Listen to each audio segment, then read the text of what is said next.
তো নিউটনের সূত্রের সাহায্যে যদি মান নির্ণয় করতে বলে সেক্ষেত্রে আমরা S4, S3, S5, S6 কীভাবে নির্ণয় করব? সেক্ষেত্রে আমাদের প্রথমে যে সমীকরণ দেওয়া থাকবে সেটার সাথে সহগের যে সম্পর্ক সেগুলো বের করব। যেমন P1, P2, P3, ঠিক আছে, তুলনা করব। তো P1 0 পাচ্ছি, P2 -3 পাচ্ছি, P3 1 পাচ্ছি। তো নিউটনের সূত্রের সাহায্যে আমরা নিউটনের সূত্রটা হচ্ছে Sn হবে plus Sn-1 P1 Sn-2 P2 এরকম যেতে থাকবে n Pn পর্যন্ত। যখন n আর n সমান হবে সেক্ষেত্রে n Pn হবে। তো S1 প্লাস P1 0 সমান সমান 0, সেক্ষেত্রে S1 রেখে P1 পার করলে মাইনাস P1, তো মানে P1 কি 0, তো 0, S1 0। এবার S2 বের করব। তো S1 P1 আমরা পাইছি, S1 পাইছি, P1 জানি, P2 জানি। সেই ক্ষেত্রে S2 রেখে বাদবাকি পার করে মান বসায় দিব, তাহলে আমরা S2 পাচ্ছি 6। এবার S3 বের করব। S3 plus S2 P1 S1 P2 আর 3P3, যেহেতু মিলাই গেলে 3P3 NPN হবে। এবার এখান থেকে S3 বের করব।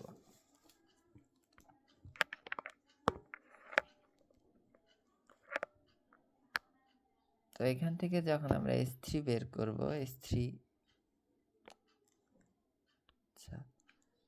S3 বের করলাম, হ্যাঁ।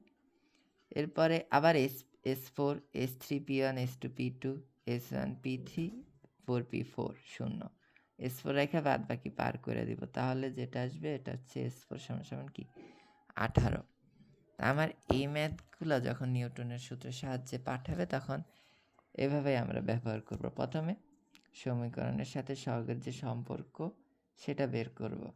এরপর নিউটনের সূত্রের সাহায্যে Sn plus Sn-1 P1 Sn-2 P2 এভাবে ডট ডট ডট NPN পর্যন্ত প্রথমে S1 P1 S1 বের করবে, S2 বের করবে, S3 বের করবে, একটা একটা করে, এরপরে যত পর্যন্ত লাগে ততটা বের করতে হবে।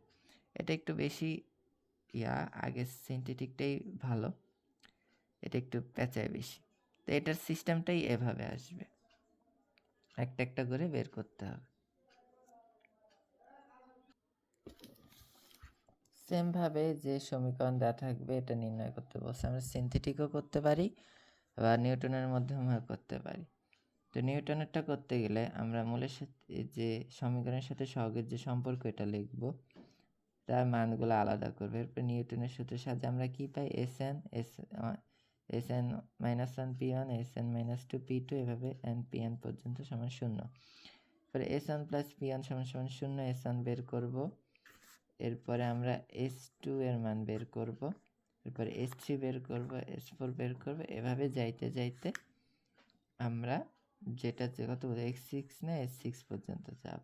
এভাবে আমরা এইভাবে সমাধান করতে পারি।